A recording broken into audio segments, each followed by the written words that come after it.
반갑습니다. 옵션 투자전략연구소 김병호입니다.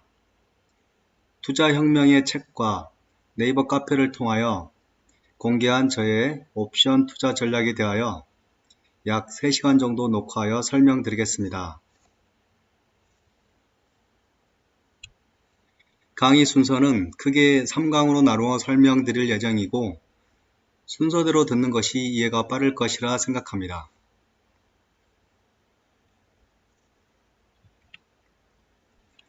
먼저 아래의 지수들에 대하여 설명드리겠습니다. 코스피 지수가 무엇인지는 잘 아실 거라 생각합니다. 코스피 200 지수는 한국을 대표하는 200개 기업의 시가총액을 지수화한 것으로 코스피 시가총액의 약 70% 수준을 차지합니다. 코스피 지수와 코스피 200 지수는 표시되는 숫자는 다르지만 변동 방향과 변동폭은 거의 일치한다고 보아도 무방합니다. 즉, 코스피 지수가 1% 상승할 때 코스피 200 지수도 약 1% 상승합니다. 코스피 200 선물지수는 코스피 200의 미래 선물지수이므로 약간 지수가 높은 것이 정상입니다. 1년에 4번 3월, 6월, 9월, 12월 두 번째 목요일에 만기가 되고 거래 승수는 1포인트당 25만원입니다. 즉, 선물지수 297.80 포인트를 한 계약 매수하거나 매도한다면 전체 금액은 7,400만원가량이 필요하지만 증거금 9%인 약 670만원만 있으면 한 계약을 거래할 수 있습니다. 따라서 레버리지가 약 10배 정도 되는 것입니다. 코스피 200 옵션은 매월 두 번째 목요일에 만기가 되고 지수가 상승했을 때 권리가 발생하는 콜옵션과 지수가 하락했을 때 권리가 발생하는 풋옵션이 있습니다. 각각의 콜옵션과 풋옵션 내에서도 2.5포인트 단위로 수십 개의 행사가가 나누어져 있고 가장 빨리 만기가 되는 당월물과 만기가 한 달 더 긴 차월물, 2달 더 긴 차차월물, 3달 더 긴 원월물 등으로 나누어져 있습니다.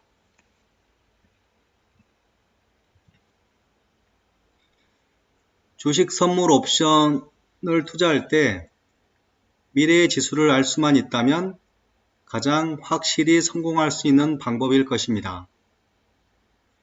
현재의 지수에서 미래의 지수는 상승 또는 하락할 것이고 그렇지 않다면 보합 수준에 있을 것입니다. 주식을 투자할 때는 매수만 할 수 있으므로 상승할 때 수익이 날 수 있고 선물에 투자할 때는 매수하거나 매도할 수 있으므로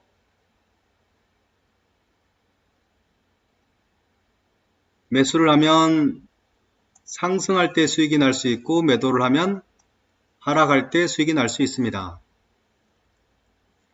옵션에 투자할 때에는 콜옵션, 풋옵션, 여러 행사가 분산, 여러 만기월 분산, 각각 매수, 매도, 합성 등 상당히 복잡한 구조로 수익 구조를 만들 수 있으므로 단순히 방향으로 수익을 결정할 수 없다고 생각합니다.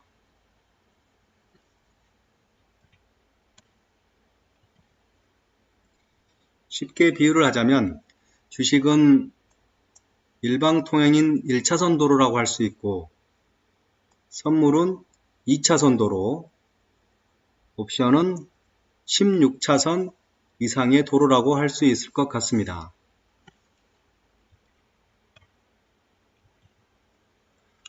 투자 경험이 있는 분들은 대부분 옵션에 대한 인식이 상당히 안 좋은 것 같습니다. 격언에도 원수에게 복수하려면 옵션을 가르쳐라 라는 말이 있습니다.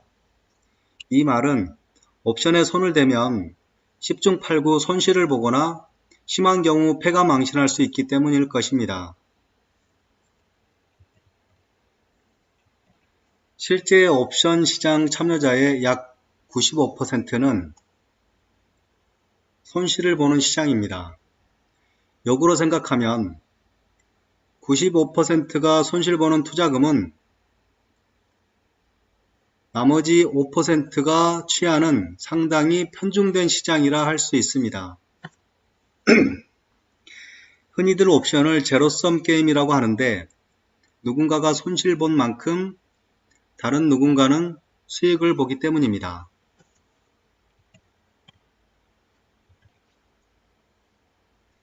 저는 옵션 시장은 제로섬이 아니라 플러스섬이라고 생각합니다.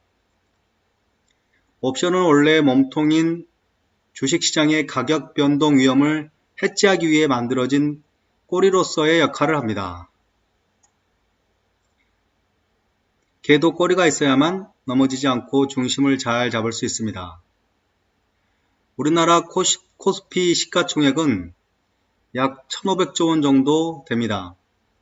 만약 수백조 원의 주식을 보유한 투자자가 있다면 향후 주가가 하락할 위험이 있어서 보유한 주식을 매도 주문을 낸다면 그 자체만으로도 수요와 공급의 균형이 무너져서 주가가 크게 하락하는 결과를 초래할 수 있습니다.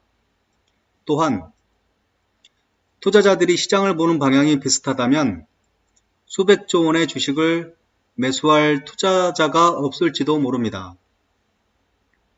따라서 미래의 가격 하락 위험을 해지하는 방법으로 현물을 직접 매도하는 것이 아니라 일정 부분 비용을 지출하여 풋옵션을 매수하면 주식의 가격 하락 위험을 해지할 수 있습니다. 주식시장이 사라지지 않는 한 대규모 주식 보유자는 이러한 위험을 대비하여 항상 약간의 해지 비용을 옵션 시장에 지출하고 있는 것이라 생각합니다. 그 외에도 ETF, ELS 등 많은 금융상품들이 옵션을 이용하여 만들어진 상품이므로 그 비용 또한 옵션 시장에 녹아 있다고 생각합니다.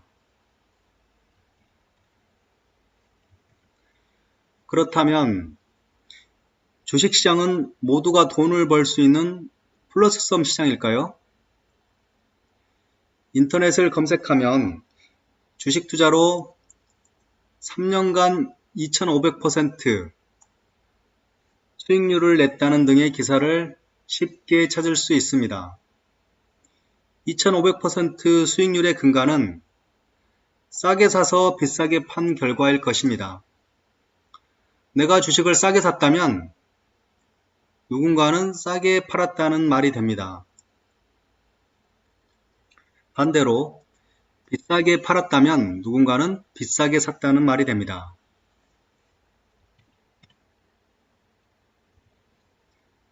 모든 기업이 영원히 망하지 않고 계속 이익을 내고 주주에게 은행이자보다 많은 배당을 꾸준히 한다면 플러스섬이 될 수 있습니다.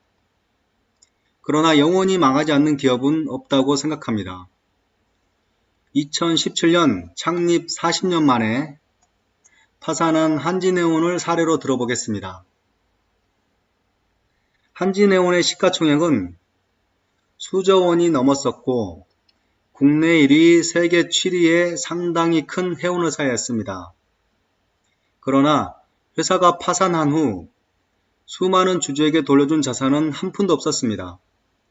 마지막에 주식을 갖고 있던 주주들은 모두가 손실을 보았다고 할 수 있습니다. 그런데 한진해운의 주가는 파산 직전까지 거래량이 어마어마하게 많았습니다. 즉, 누군가는 파산하는 기업의 주식으로 싸게 사서 비싸게 팔아 수익을 본 사람도 있다는 뜻입니다. 그리고 마지막에 꽝이 되는 주식을 보유한 사람들은 폭탄 돌리기에 희생양이 된 것이라 생각합니다. 지금 잘 나가는 우량 기업도 시간이 지나면 한진해운과 같은 상황이 될 수 있는데 언젠가는 수익난 사람들만큼 손실을 본 사람이 발생할 수 있는 구조라고 생각합니다. 주식시장이 옵션과 다른 점은 옵션은 매월 만기가 있지만 주식은 기업이 파산할 때가 만기이므로 기간이 훨씬 길다는 점입니다. 그래서 주식 투자자는 손실을 체감하는 데까지 시간이 오래 걸린다는 점이 다른 점이라고 생각합니다.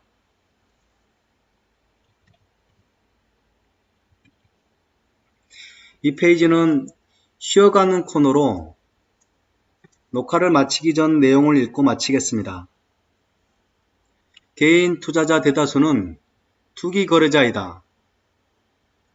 투기 거래자는 네이키드 거래자, 발가벗은 인간이라는 뜻. 집을 보호하기 위해 울타리를 치는 것처럼 자산 가치를 보호하기 위해 방어벽을 만드는 것을 울타리의 뜻을 가진 해지라고 부른다.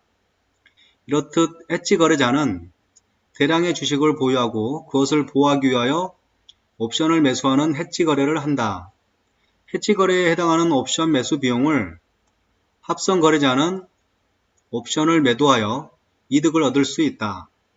매도만 하면 역시 위험하므로 합성을 통하여 매도를 다시 해지하면 된다. 그러면 해지 거래자와 옵션 매수 비용을 고스란히 챙길 수 있다. 시장에서 해지 거래만 이루어진다면 유동성이 고갈되어 순기능이 마비되지만 투기 거래자에 의해 유동성이 공급되어 합성 거래자와 차익 거래자에게 수익이 발생하게 하는 역할을 한다. 독어는 아주 맛있는 생선이지만 독이 있어 부주의하면 간혹 생명을 잃기도 한다.